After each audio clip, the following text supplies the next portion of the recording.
Bonjour, commissaire. Bonjour, Morin. Comment va ta femme? Beaucoup mieux, merci. Elle quitte l'hôpital la semaine prochaine. Très bien, parfait. J'espère que tu vas la dorloter un peu. Ah oui, ça, comptez sur moi. On en reparlera dans 15 jours.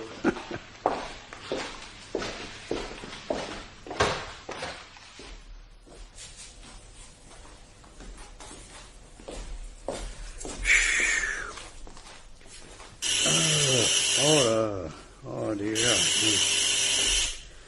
Bon. Commissaire Chani, j'écoute. Tiens, bonjour vieux, comment ça va? Ça va. Un peu de mal à reprendre le collier comme chaque année. Oui, je m'en doute. Quoi? Salvatore Battista? Qu'est-ce que c'est que ça? Non. Ah oui, attends. Oui, je vois.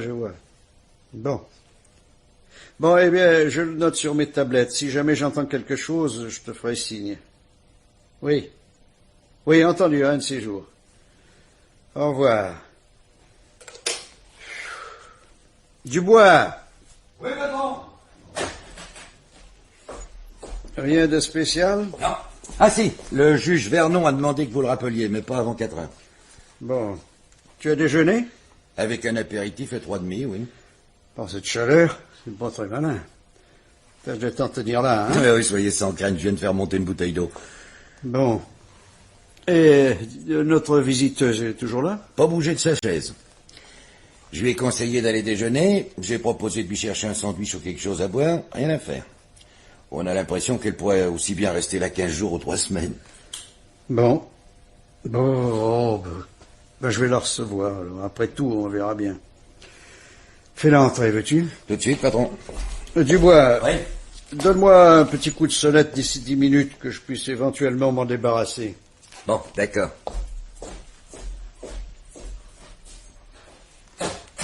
S'il vous plaît, madame. Le commissaire Chani va vous recevoir.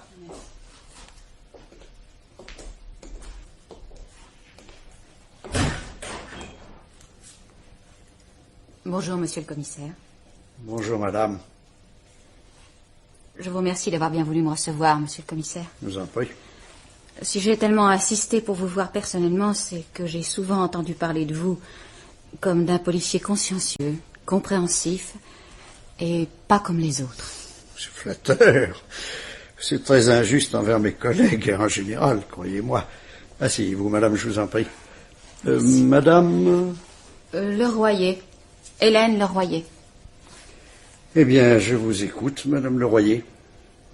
Que puis-je faire pour vous? À vrai dire, je l'ignore. Peut-être rien du tout. Peut-être me conseiller. J'ai très peur, monsieur le commissaire. De mon mari, duquel je vis séparée depuis 2 ans. Parce que je refuse de lui accorder le divorce, qu'il ne peut obtenir sans mon consentement, il a décidé de m'assassiner. Diable! Vous n'allez pas me dire qu'il a pris soin de vous en prévenir, tout de même. Pas tout à fait, mais presque. Et depuis, il a déjà essayé de me tuer à 2 reprises. De quelle façon? La première fois, c'était il y a 3 jours, chez moi. Je l'ai surpris en train de verser dans le verre que je m'étais préparé une dose supplémentaire de somnifère. Et c'est un produit assez fort que je prends chaque soir depuis des années. À petite dose, il est sans danger, mais si j'avais bu celle que mon mari m'a versée, je ne me serais sans doute pas réveillée. Et la seconde tentative?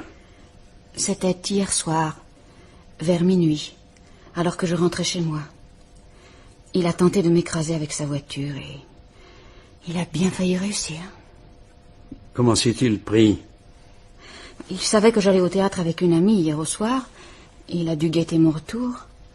En sortant de mon garage, qui est à 500 mètres de chez moi, j'ai soudain entendu une voiture qui fonçait dans ma direction. Alors, prise d'un pressentiment, je me suis jetée sous l'abri d'une porte et la voiture est passée à quelques centimètres de moi, complètement sur le trottoir. Si j'avais seulement pris le temps de me retourner d'abord, je n'aurais sûrement pas eu celui de gagner la porte. Et y a-t-il eu des témoins? Non, malheureusement. J'habite rue Saint-Ger, à Passy. Passer 10 heures du soir, c'est presque totalement désert. D'ailleurs, s'il y avait eu quelqu'un, je suppose que mon mari se serait abstenu. C'est probable, en effet. Et vous êtes certaine que c'était bien votre mari? Si je vous disais que j'ai eu le temps de l'apercevoir, je mentirais. Mais c'était bien sa voiture. D'ailleurs, si j'avais pu avoir le moindre doute, il l'aurait dissipé lui-même ce matin. Comment cela? Il m'a téléphoné, vers 10 heures. Très aimablement, un peu ironique. Il m'a demandé si j'avais passé une bonne nuit, et si j'avais réfléchi à notre conversation d'il y a 3 jours. Pour quelqu'un d'ignorant, notre conversation eût sans doute semblé anodine, mais pour moi, c'était une menace à peine voilée. Si tu n'acceptes pas le divorce, tu sais maintenant ce qui t'attend. Pourquoi ne voulez-vous pas divorcer, Madame Leroyer? Séparée depuis 2 ans déjà, en face d'un homme qui en arrive à de telles extrémités, ce serait probablement la meilleure solution, non? Pour moi, le divorce n'existe pas, monsieur le commissaire. Je sais bien que cela peut paraître anachronique, mais c'est ainsi. Dans ma famille, quelles que puissent être les circonstances, on n'admet pas le divorce. Mon mari le savait, d'ailleurs. Je l'avais prévenu. À cause de cela, lorsqu'il m'a demandé en mariage, je lui avais imposé 1 an de réflexion. Depuis combien de temps êtes-vous mariée? 12 ans. J'ai 35 ans et mon mari 45. Pas d'enfant? Non, hélas. Comment se fait-il que votre mari n'ait pas choisi ce prétexte? C'est une cause de divorce, pourtant. Pas en l'occurrence, non. Les 3 spécialistes que nous avons consultés sont formels. Je pourrais très bien, quant à moi, avoir des enfants. Oui, évidemment, dans ce cas, c'est... Excusez-moi. Oui? Ah oui, non, merci. Non, c'est pas la peine. Non. Occupe-toi des affaires courantes. Ne me dérange que si c'est nécessaire, tu veux? Oui. Entendu.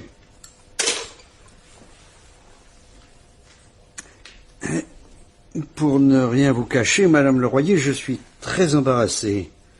Je comprends que vous ayez peur, je voudrais bien vous aider, mais je n'en vois guère le moyen. Votre mari peut bien tenter de vous assassiner 10 fois par jour, aussi longtemps qu'il échouera, tant que nous n'aurons pas de preuves tangibles. Nous ne pourrons rien. Autrement dit, vous n'interviendrez que lorsque je serai morte. N'exagérons pas. La police ne peut effectivement intervenir qu'à partir d'un fait précis.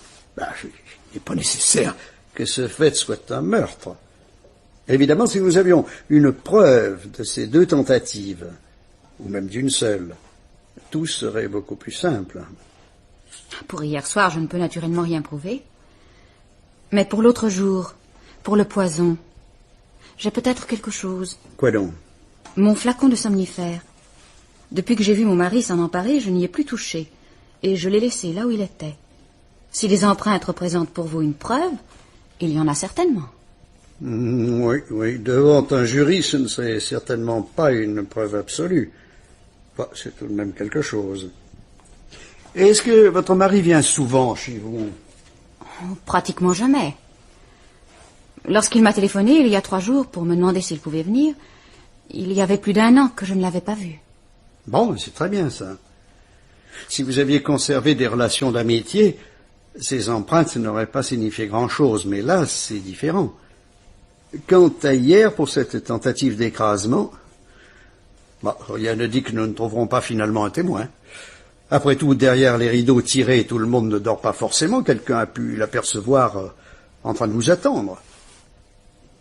Le seul ennui, c'est que tout cela nécessiterait une enquête qu'il ne m'appartient pas d'ouvrir sans une plainte en bonne et due forme. Alors, pour déposer une plainte, ce que vous me rapportez est tout de même assez mince. Et si vous alliez trouver mon mari pour essayer de l'intimider? Se voyant découvert et la police au courant, il n'osera probablement plus rien tenter. Oui, ce n'est pas aussi simple, malheureusement. Aucune plainte n'étant déposée, ce serait de ma part un abus d'autorité. C'est un délit avec lequel le code pénal ne plaisante pas et qui pourrait me coûter ma situation. Ah. Non. Eh bien, dans ce cas, n'en parlons plus, monsieur le commissaire. Je vous ai dérangé inutilement. Je vous en demande pardon. Attendez. Tout ça n'est pas facile, mais il y a peut-être un moyen. De toute façon, si je vous laissais partir maintenant et qu'il vous arrive malheur, je me le pardonnerai difficilement. Voici ce que nous allons faire. Je vais procéder comme si vous portiez plainte et enregistrer votre déposition. Simplement, au lieu de vous faire attendre pour la signer, je vous demanderai de revenir demain après-midi. Ça nous donnera 24 heures que nous allons tenter de mettre à profit, relever des empreintes, recherche d'un témoin éventuel pour hier soir. Si nous obtenons de quoi soutenir suffisamment la plainte, nous l'enregistrons.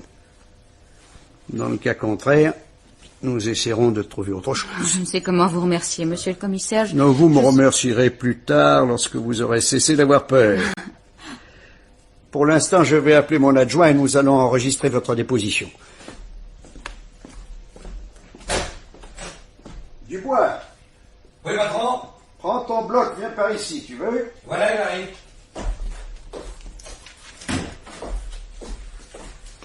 Inspecteur Dubois, mon adjoint. Madame Leroyer. Madame? Bonjour, inspecteur. Madame Leroyer vient d'être l'objet de la part de son mari de 2 tentatives de meurtre en 3 jours.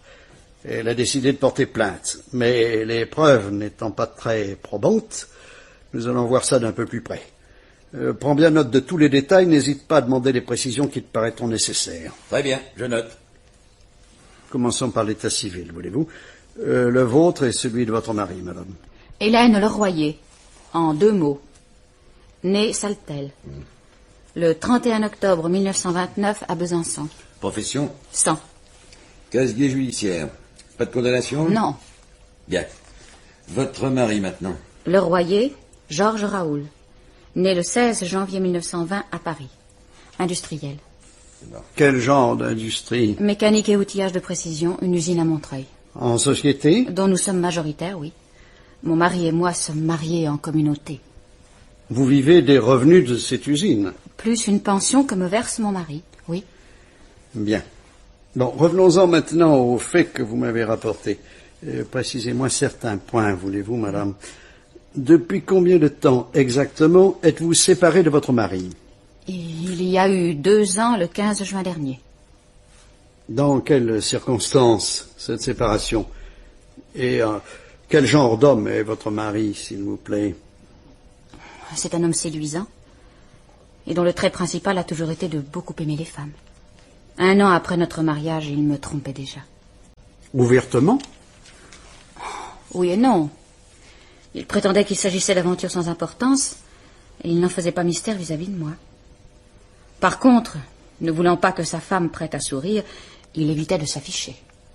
Et vous acceptiez? Le seul moyen de ne pas accepter ce genre de situation, c'est de brandir la menace du divorce. Sachant qu'il n'en était pas question pour moi, mon mari se sentait fort. Pardonnez-moi mon indiscrétion, madame, mais votre mari, était-il amoureux de vous? Je crois sincèrement qu'il n'a vraiment aimé que moi pendant 10 ans. Et puis... Oui. Et puis, ce qui devait arriver est arrivé. À force d'accumuler les aventures, il a fini par tomber passionnément amoureux. Il m'en a parlé tout de suite, précisant qu'il se donnait 6 mois pour être sûr qu'il ne s'agissait pas d'une passade. Les 6 mois écoulés, presque jour pour jour, il est parti, définitivement. Vous l'avez revu tout de même? Pour convenir d'un modus vivendi et pour régler certaines affaires, oui. Par la suite, je lui ai dit que je ne tenais plus à le voir. Vous ne gardiez donc aucun espoir de le reprendre un jour? Il est toujours mon mari. Il peut revenir quand il voudra. Mais pas en passant. Et pas en continuant de vivre ailleurs. Il n'a pas intenté de demande en séparation? Non. Sans le divorce, il y voyait une complication inutile pour nos affaires. Il s'est installé publiquement avec sa maîtresse. Et depuis plus d'1 an, je ne l'avais pas revu jusqu'à il y a 3 jours. Il m'avait téléphoné la veille, en insistant beaucoup pour que je le reçoive. Que voulait-il? Me prévenir qu'il voulait absolument divorcer. Et qu'il ne reculerait devant rien pour y parvenir. J'ignore s'il est venu avec l'intention de tenter quelque chose le soir même, mais l'occasion s'étant présentée, il ne l'a pas laissé passer. Oui. Est-ce que votre mari est lunatique, madame Leroyer? Pas spécialement, non? Pourquoi? Parce que son comportement est assez surprenant. Il semble s'être fait l'idée de ne pas divorcer et vous ne le voyez pas pendant plus d'un an. Et brusquement, d'un jour à l'autre, le voilà prêt à tuer pour l'obtenir, ce divorce. C'est tout de même bizarre, ne trouvez-vous pas? À tel point que je lui ai fait la même remarque, si. Mais il m'a expliqué que sa compagne était aux États-Unis pour un séjour de 3 mois. Ayant décidé de l'épouser, il voulait lui faire la surprise et être libre lorsqu'elle rentrerait. Oui. Et devant votre refus réitéré, il a finalement choisi une procédure plus expéditive. Comment s'y est-il pris avec votre somnifère? Oh, assez simplement. Et en profitant du hasard, je crois. Lorsqu'il a sonné, j'étais en train de compter les 10 gouttes de mon somnifère. C'est un sédatif puissant, je vous l'ai dit, mais dont les effets sont assez lents, et que je prends toujours 1 heure ou 2 avant de me coucher. J'ai posé le verre sur une petite table, je suis allée ouvrir, et je n'y ai plus pensé. Mon mari et moi avons d'abord parlé un peu, puis il m'a demandé de lui offrir un whisky. Pardon, madame, est-ce que c'était avec l'idée de vous éloigner? Très franchement, ça je ne sais pas. Peut-être n'a-t-il vu le flacon et le verre qu'au moment où je l'ai laissé seul. Toujours est-il que j'étais dans ma cuisine en train de chercher de la glace, lorsque j'ai entendu mon mari se déplacer. Intriguée, je me suis avancée un peu et, par l'intermédiaire d'un grand miroir qui est dans mon salon, je l'ai vu, en train de verser dans mon verre un bon quart du flacon. J'en suis tout d'abord resté le souffle coupé. Et puis, j'ai failli me précipiter. Et finalement, j'ai trouvé la force de retourner dans la cuisine et de revenir avec la glace. Mon mari était de nouveau assis, tranquille et souriant. Là, vraiment, j'ai compris qu'il était capable de tout et que rien ne l'arrêterait. Qu'avez-vous fait alors? Je lui ai dit que j'avais besoin de la nuit pour réfléchir encore, que je lui téléphonerais le lendemain. Et il est parti. Vous l'avez appelé le lendemain? Oui. En reconnaissant ma voix, il s'est d'abord mis à bafouiller. Puis il est resté muet de saisissement. J'en ai profité pour lui dire que j'avais réfléchi, que décidément je ne divorçais pas, et j'ai raccroché. Et l'idée ne vous est pas venue que c'était peut-être le provoquer davantage, et inutilement? Non. Sur le moment, j'avoue que j'étais trop heureuse de le narguer, et ma voix a dû être très ironique. J'y ai pensé plus tard, mais je me suis dit qu'il avait profité d'une occasion fortuite et qu'il n'oserait sûrement pas recommencer. Ce en quoi vous vous trompiez? Oui. Hier soir, il tentait de m'écraser. Et ce matin, c'est lui qui téléphonait pour me narguer. Est-ce que vous ne pensez pas que il a peut-être essayé de vous effrayer, simplement? Qu'en vous harcelant, en vous faisant peur, il espère vous pousser au divorce? Si vous aviez vu la voiture me frôler malgré le bond que j'ai fait, vous ne me poseriez pas la question. Et malgré cela, vous ne voulez toujours pas divorcer? Non. Parce que vos convictions vous l'interdisent. Oh. Il ne s'agit plus de cela maintenant. J'ai beau avoir peur, je ne veux pas céder devant la menace. Tout plutôt que de le voir triompher et se moquer de moi. Vous ne croyez pas que c'est peut-être poussé un peu loin? Pour une satisfaction d'amour-propre, c'est tout de même risquer de payer très cher. Vous voulez dire que je devrais céder? Pourquoi pas? Après tout, mieux vaut vivre divorcé que mourir marié, non? Franchement, vous m'étonnez, monsieur le commissaire. Je ne m'attendais pas à un tel conseil de la part de la police. Ce n'est pas le policier qui vous dit ça, madame. Je pense d'abord à vous et au danger que vous courez. Oui, bien sûr, je comprends. Seulement, c'est tout de même le policier que je suis venu voir.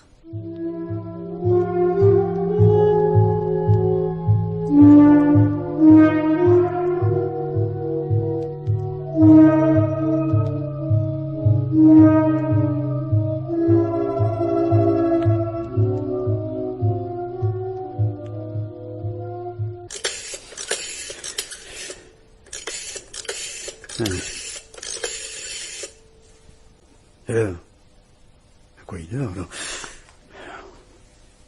Hein? Allô, Dubois? Oui, désolé de te réveiller, j'ai besoin de toi. Ah, c'est vous, patron. À quelle heure est-il? Minuit 10. Oh, Ah, ça alors. Qu'est-ce qui se passe? Un meurtre à Passy, rue Saint-Gé. Ça ne te dit rien? Un meurtre rue Saint-Gé. Non. Alors vous voulez tout de même pas parler de la petite dame de cet après-midi? Si, mon vieux, si. Le commissaire du quartier vient de m'appeler à l'instant. Ah, ben ça alors. Je préviens le parquet, je saute dans un taxi, je passe te prendre. Je serai au bas de chez toi dans un quart d'heure. Bon, ben je m'habille, je descends. Et comment il s'est arrivé, patron? 3 coups de revolver à bout portant, dont un en plein cœur. Pauvre femme. On peut dire qu'elle le sentait. Ça, je ne sais pas si elle le sentait, mais toi, tu n'y es pas du tout. Parce que les coups de feu, c'est elle qui les a tirés. Et c'est le mari qui est mort. Maintenant, dépêche-toi, j'arrive.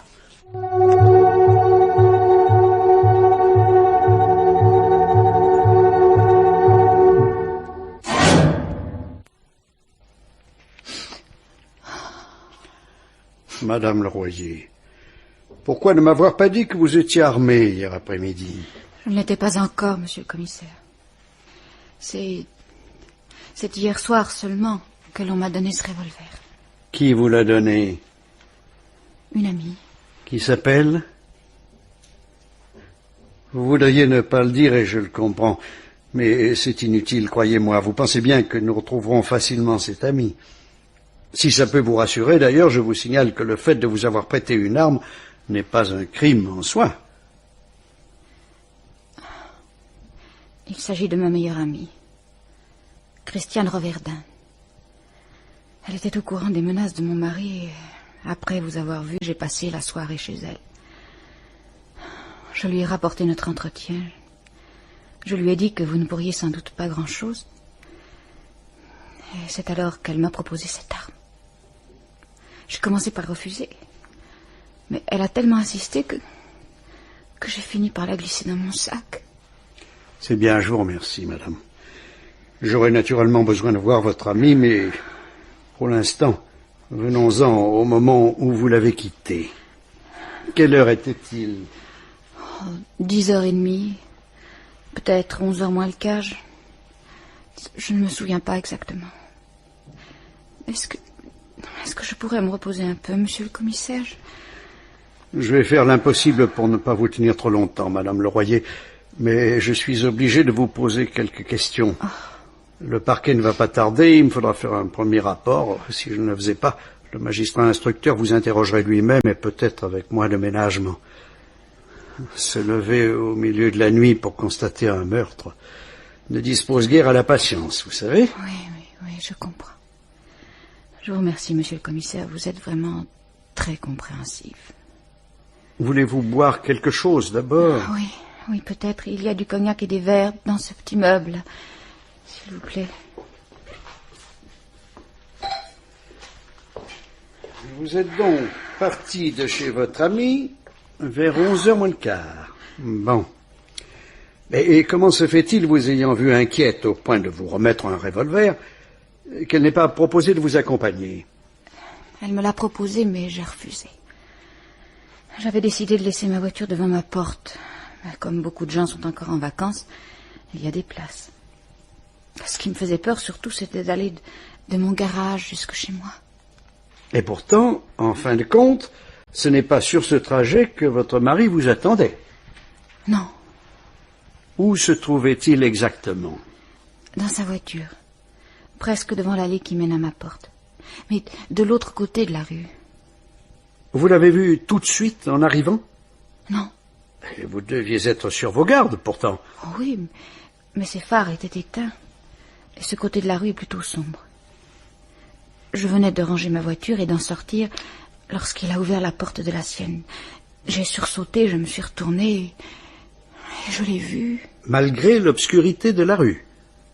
Non, à vrai dire, en temps normal, je ne l'aurais pas reconnu, mais là, j'ai su tout de suite que c'était lui. Oui, je comprends. Je me suis mise à courir vers ma porte, mais je l'ai entendu s'élancer derrière moi, et je me suis sentie prise d'une véritable panique. Il n'a rien dit? Il ne vous a pas appelé? Non. Et c'est probablement ce qui m'a rendue folle de peur. De l'entendre ainsi derrière moi, silencieux, j'ai compris qu'il était vraiment là pour... Oh, je ne sais pas, je ne sais plus. S'il m'avait appelé, s'il avait seulement prononcé mon nom, je me serais peut-être arrêtée. Mais ce silence, c'était... Ah, c'était terrible. Mais vous-même, pourquoi n'avez-vous pas crié? Vous n'avez pas appelé au secours? Je ne sais pas, je pensais qu'à courir. Quand je suis arrivée dans l'entrée et que j'ai vu que l'ascenseur était là, je me suis crue sauvée. Je me suis précipitée comme une folle, mais au même instant, j'ai réalisé que je n'y arriverais pas, à cause de la porte qui se referme très très lentement et que l'on ne peut pas tirer plus vite. Et ensuite? Oh, je ne sais plus. Je me suis souvenue du revolver. J'ai pensé que je pourrais lui faire peur et je l'ai sorti de mon sac. Au même instant, il arrivait sur la porte et fonçait sur moi. Les yeux lui sortaient de la tête. Il avait l'air d'un fou. Et c'est alors que vous avez tiré? Oui. Il est tombé. Mais sa main est restée agrippée à la porte et j'ai vu que je ne pourrais pas sortir sans le toucher. Je me souviens que je me suis mise à hurler. Et puis c'est tout. Quand j'ai repris connaissance, j'étais étendue au milieu du hall avec des gens tout autour de moi. Oh, je n'en peux plus, monsieur le commissaire. Tenez, buvez. Buvez, ça vous fera du bien. Merci. Il ne me reste à vous demander que quelques renseignements qui me permettront de compléter mon enquête. Comme l'adresse de votre mari, par exemple. Avenue de Ségur 63. Est-ce également le domicile habituel de son ami? Je ne sais pas. Je suppose que oui. Ils y vivaient ensemble, en tout cas. Comment s'appelle-t-elle? Evelyne Landry. Est-ce que vous savez dans quelle région des États-Unis elle séjourne actuellement? Oh non. Mon mari m'a dit ça en passant, mais sans me donner de détails. À propos, est-ce qu'il a de la famille? Aucune famille, non. Quant à ses amis, ils ont pu changer. Et sa secrétaire vous renseignera mieux que moi. L'usine et les bureaux sont à Montreuil. Oui, je sais. Vous m'avez dit être marié en communauté. Est-ce vous qui allez hériter ou bien votre mari avait-il fait un testament? Oh, il m'a parlé d'un testament. Probablement en faveur d'Evelyne Landry. Mais qui me donne priorité pour racheter les parts de l'usine. Il y a longtemps de cela? Tout de suite après notre séparation. Lorsque nous nous sommes mis d'accord. Et il a donc très bien pu, depuis, changer ses dispositions. C'est évidemment possible. Mais je crois qu'il m'en aurait parlé. Oui. Enfin. Eh bien, je crois que ce sera tout pour l'instant, Madame Leroyer. Vous allez pouvoir vous reposer un peu. Je vous remercie, monsieur le commissaire. Est-ce que... Comment les choses vont-elles se passer maintenant? La décision appartenant au juge, je ne saurais vous le dire exactement. En principe, s'il admet d'emblée la légitime défense, vous devriez être laissé en liberté provisoire. Je ne comprends pas. Vous voulez dire qu'il pourrait ne pas y croire? Il ignore tout de ce qui a précédé. Et le drame s'est déroulé sans témoin. Alors, il peut naturellement se poser quelques questions et vouloir étudier le dossier d'abord. Autrement dit, je vais aller en prison? Non, pas en prison, non, rassurez-vous. Ni même au dépôt. Si le juge exigeait 24 ou 48 heures de garde à vue, je m'arrangerais pour qu'on vous admette à l'infirmerie. Après une telle épreuve, ça n'aurait d'ailleurs rien d'une faveur spéciale. Oh, comment vous remercier, monsieur le commissaire? Sans vous, je ne sais pas comment j'aurais supporté tout ça. Ça ne m'avait pas menti, finalement, en me disant que vous n'étiez pas un policier comme les autres. Ne croyez pas cela, Madame Leroyer. Ce serait une erreur. Certains de mes collègues peuvent avoir une méthode et des manières un peu différentes, mais en fin de compte, nous avons tous le même but, la recherche de la vérité. Et en cela, croyez-moi, je ne me distingue nullement de mes collègues.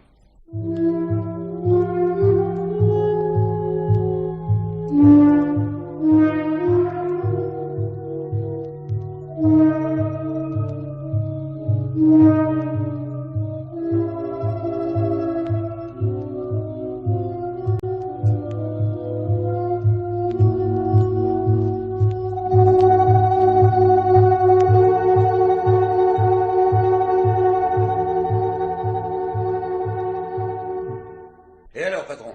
Alors quoi? Où en sommes-nous? Qu'est-ce qu'il a décidé, monsieur le juge?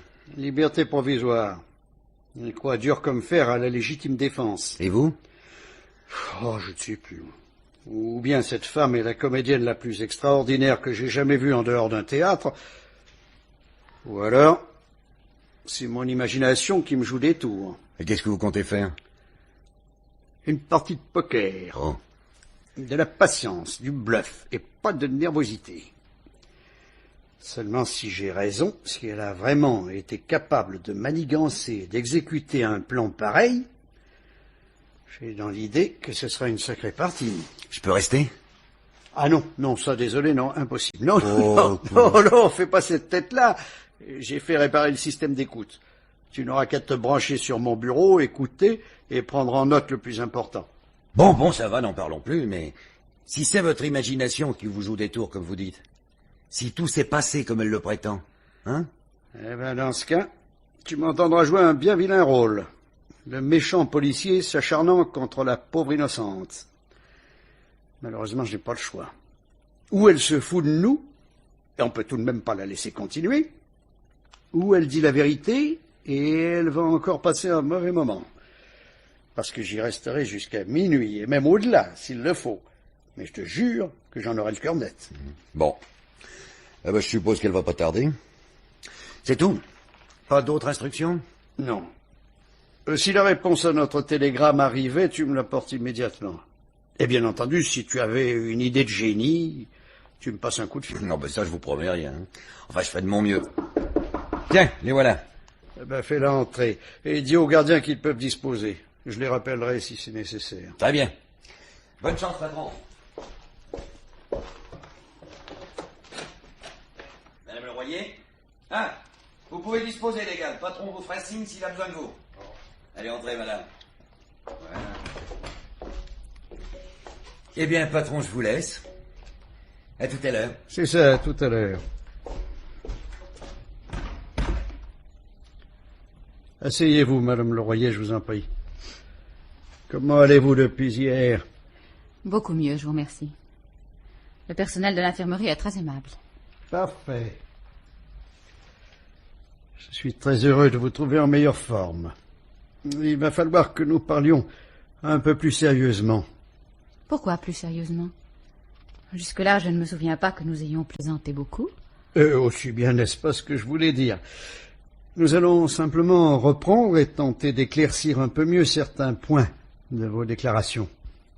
Dois-je comprendre que vous me soupçonnez de vous avoir menti sur certains points? Oh, pas exactement, non. Voilà. Je vais jouer avec vous un jeu très franc, Madame le Royer. Car si je vous soupçonne effectivement d'avoir menti, ce n'est pas seulement sur certains points, mais de A jusqu'à Z. Vous avez raison. Voilà qui est on ne peut plus franc. Oui. Et ce n'est pas tout. J'ajoute que je suis là-dessus en contradiction totale avec le juge d'instruction, lequel vient de décider votre mise en liberté provisoire. Pardonnez-moi, je ne comprends pas. Oh, c'est très simple. Le juge pense que vous avez effectivement été assailli par votre mari et que vous l'avez tué en état de légitime défense. Moi, par contre, je pense qu'il s'agit d'un assassinat, longuement prémédité et exécuté avec un rare sang-froid.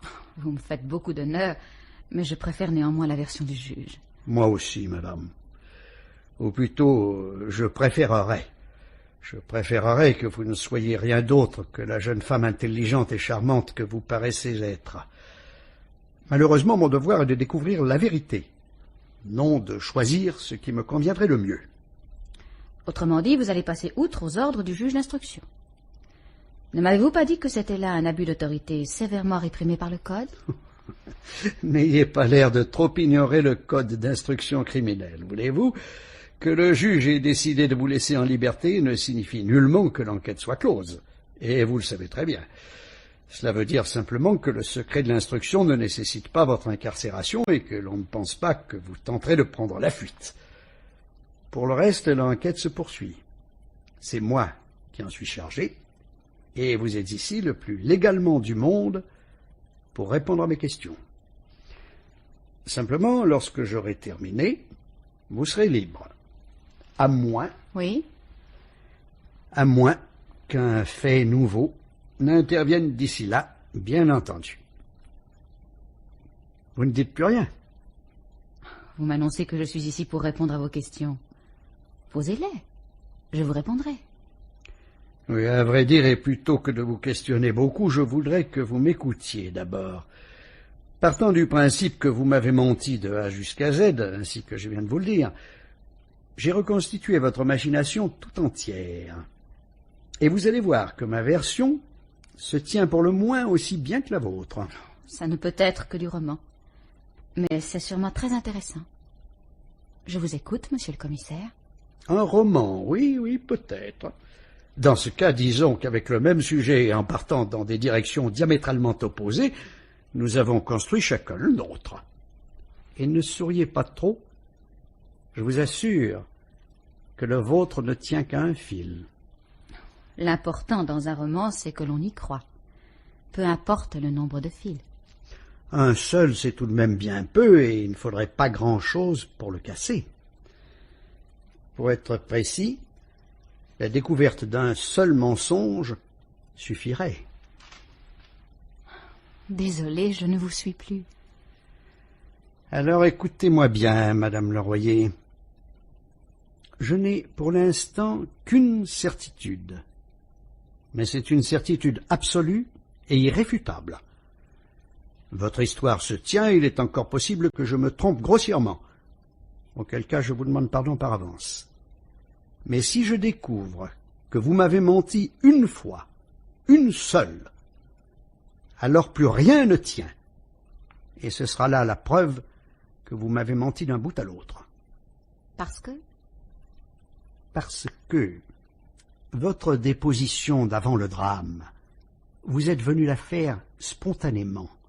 Personne ne vous demandait rien, et vous avez même dû insister beaucoup pour que je vous reçoive. Si vous étiez vraiment menacé, si vous avez dit vrai, c'est parfait. Mais si vous avez menti, ce ne pouvait être qu'en prévision de ce qui allait suivre. Si vous avez menti, c'est que vous aviez prémédité d'abattre votre mari et que vous aviez trouvé ce moyen diabolique de le faire ouvertement la légitime défense. C'est un moyen qui réclame beaucoup d'imagination, une préparation minutieuse, mais qui présente aussi d'énormes avantages. On a tout le temps qu'il faut pour ne rien laisser au hasard. On peut choisir le moment avec précision, et surtout, une fois le crime accompli, pas besoin de se cacher. On se présente en victime, on s'offre à la pitié des juges, et c'est gagné d'avance. Décidément, j'avais raison, tout cela est passionnant. Mais votre postulat est tout de même un peu facile. Et j'aimerais bien que vous me disiez pourquoi j'aurais prémédité de tuer mon mari. Le propre d'un postulat étant de permettre une démonstration, laissons le mobile pour l'instant, voulez-vous? Comme il vous plaira, monsieur le commissaire, laissons donc le mobile et venons-en à votre démonstration alors. Pour commencer, je vous avouerai qu'en écoutant votre histoire, je ne l'ai nullement mise en doute. Ce n'est qu'une fois votre mari mort, à votre place, en quelque sorte, que j'en suis arrivé à me poser certaines questions. Je vois. Ma seule erreur, en somme, ce serait d'avoir accepté un revolver et de ne pas m'être laissé assassiner. Quand on est menacé, on a le droit et même le devoir de se défendre, c'est entendu. Reste à savoir si vous étiez réellement menacé, Madame Leroyer. Toute la question est là. Et nous allons essayer d'y répondre, voulez-vous? Pourquoi pas? Quand on accepte un jeu, il faut aller jusqu'au bout, n'est-ce pas? Rappelez-vous tout de même qu'il ne s'agit pas vraiment d'un jeu, et que le danger pour vous est réel. D'autre part, vous êtes libre de le prendre en souriant, mais je vous signale qu'il ne vous appartiendra pas d'arrêter la partie. Bon gré, mal gré, il vous faudra effectivement aller jusqu'au bout. Je tâcherai de m'en souvenir, monsieur le commissaire. Vous voudriez donc savoir si mon mari a réellement tenté de m'assassiner, disiez-vous? Eh bien, je suis la première à reconnaître que personne ne l'a vu au moment où il tentait de m'écraser. Mais vous avez tout de même trouvé un témoin qui l'a vu stationner non loin de mon garage, non? Certes.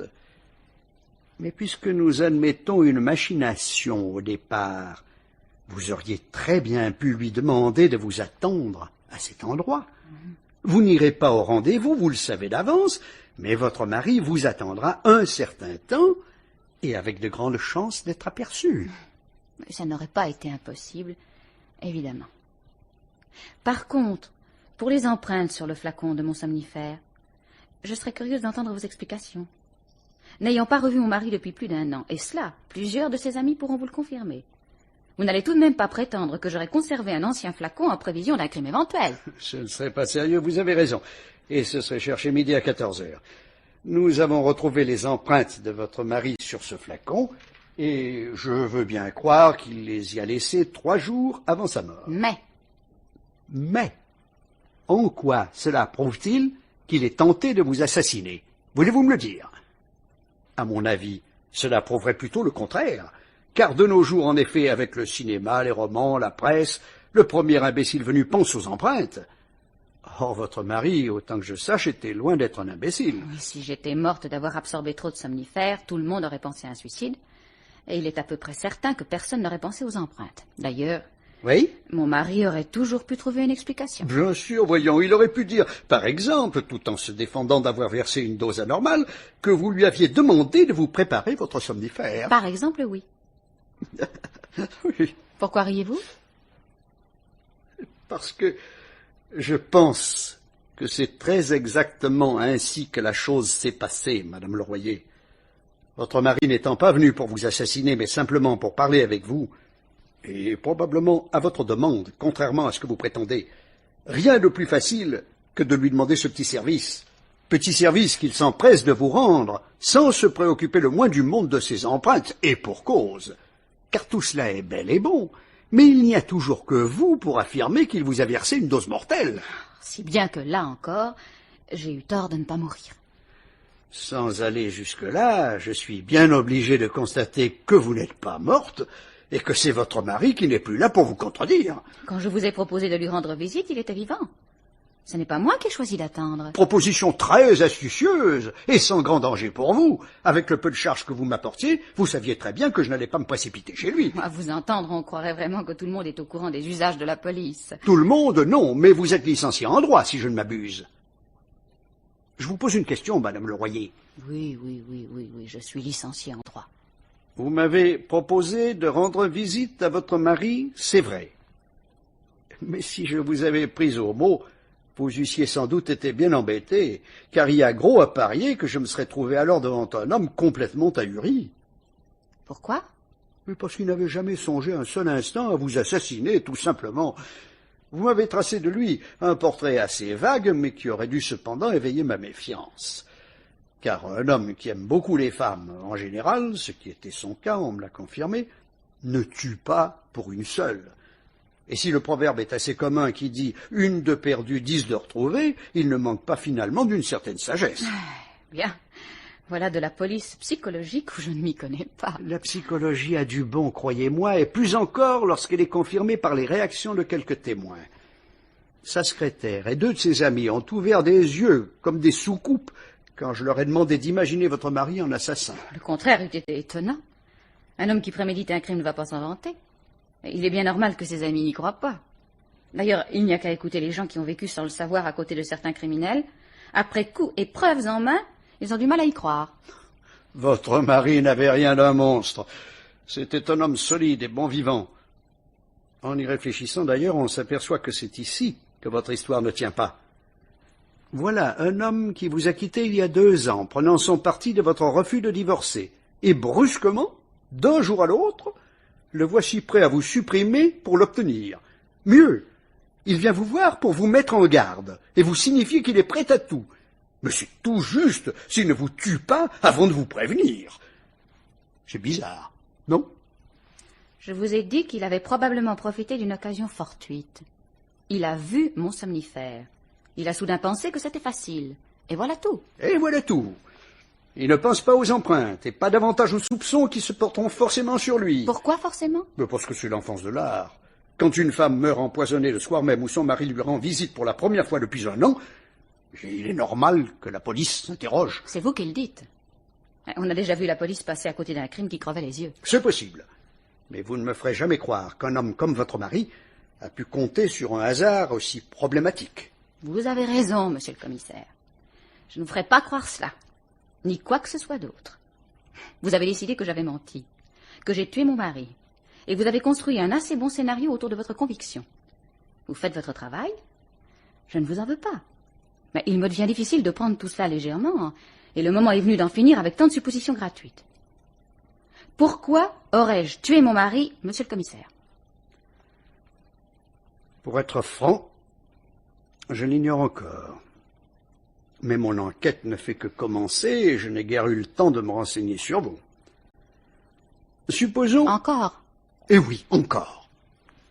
Je vous en demande pardon, mais notre métier est fait de suppositions, que l'on vérifie après coup.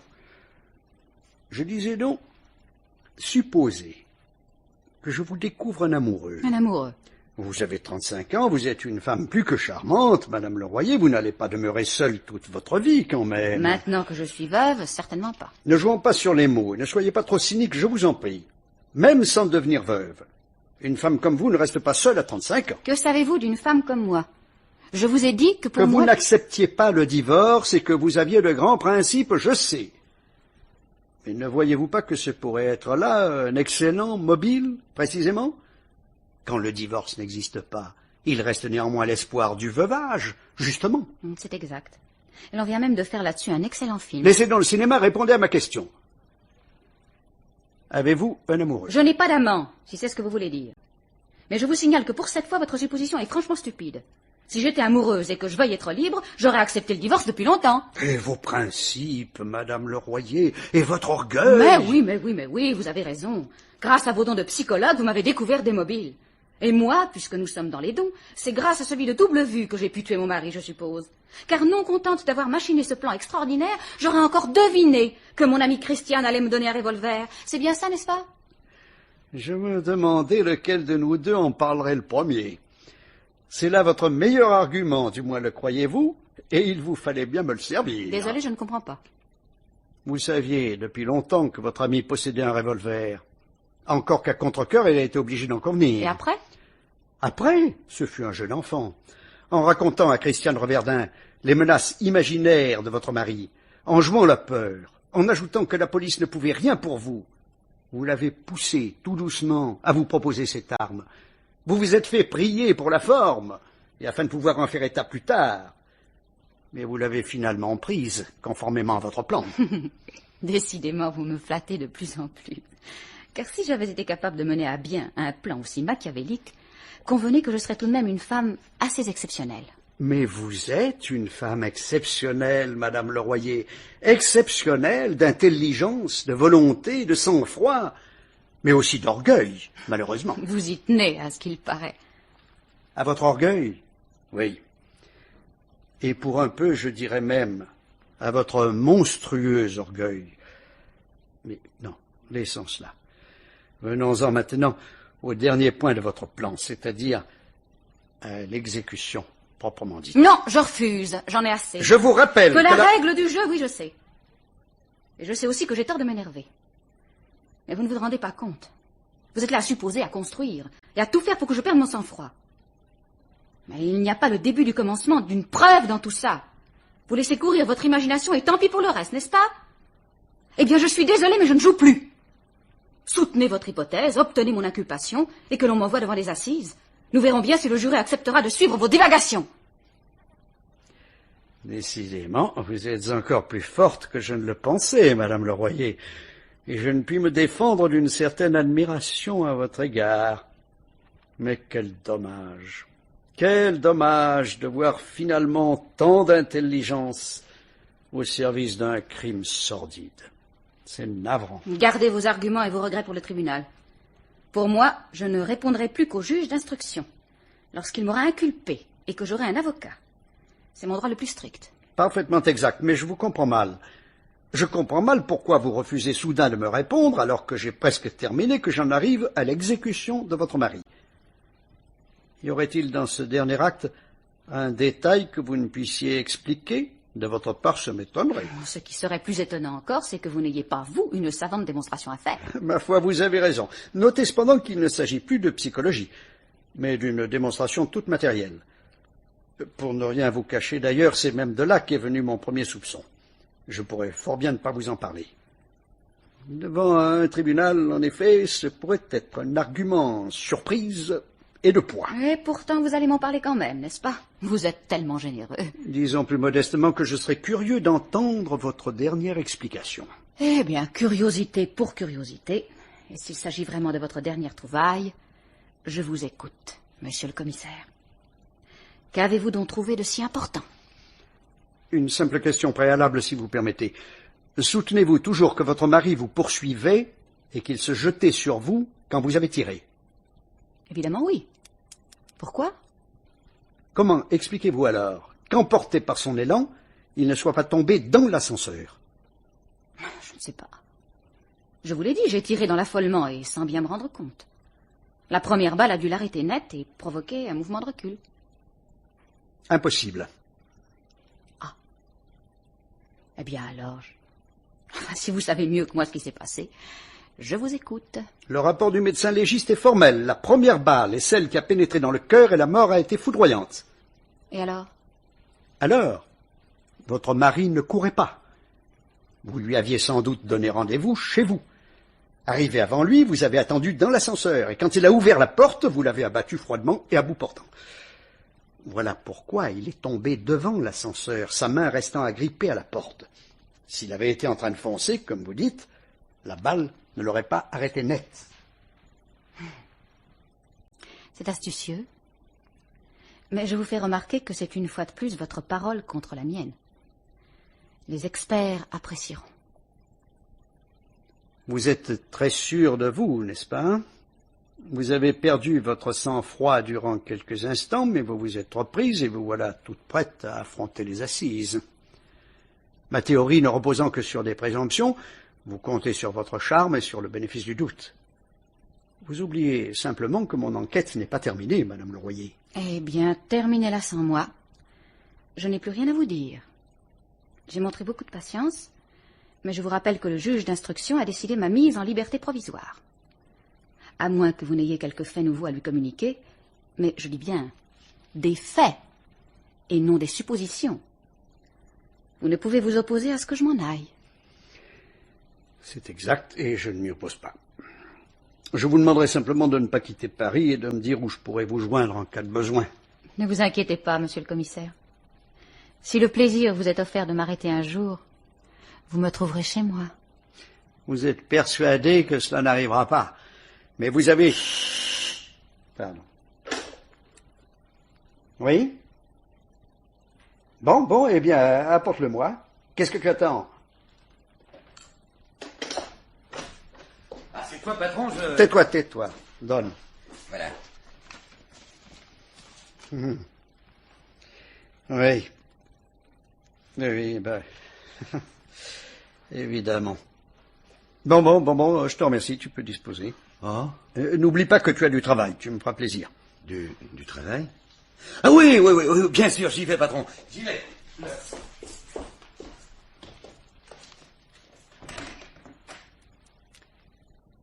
C'est fini, Madame Leroyer. Vous avez perdu. Ah. Oui.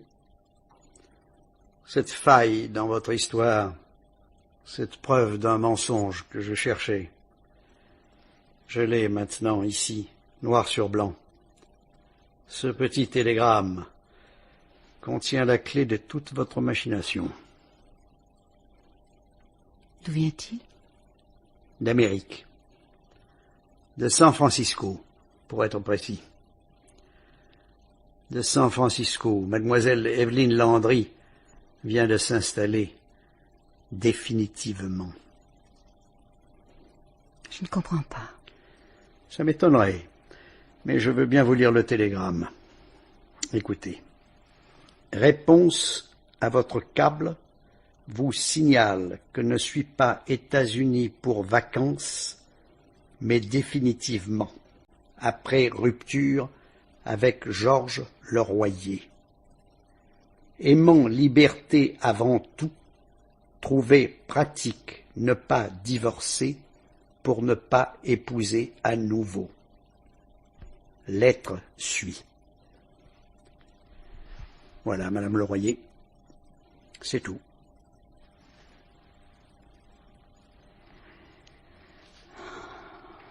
Quand j'ai su qu'il avait rompu avec cette fille, je lui ai demandé de venir me voir, pour lui dire que j'étais prête à reprendre la vie commune. Depuis qu'il était parti, je n'avais jamais cessé d'espérer son retour. Je le lui ai dit, et aussi que j'étais prête à bien des concessions. Il m'a ri au nez. J'ai essayé de l'arrêter, de faire en sorte qu'il ne détruise pas tout, mais il était trop tard. Toujours en riant et avec une sorte de joie mauvaise, il s'est moqué de moi, de mon amour et même de notre passé. J'ai pleuré. Et pour essayer de l'arrêter, j'ai levé la tête et je lui ai montré un visage qui ne devait pas être beau à voir. Une femme ne se montre pas volontiers ainsi, mais c'était pour moi la dernière tentative. Oui. Non seulement il ne s'est pas arrêté, mais il s'est mis à rire de plus belle. C'est tout, monsieur le commissaire.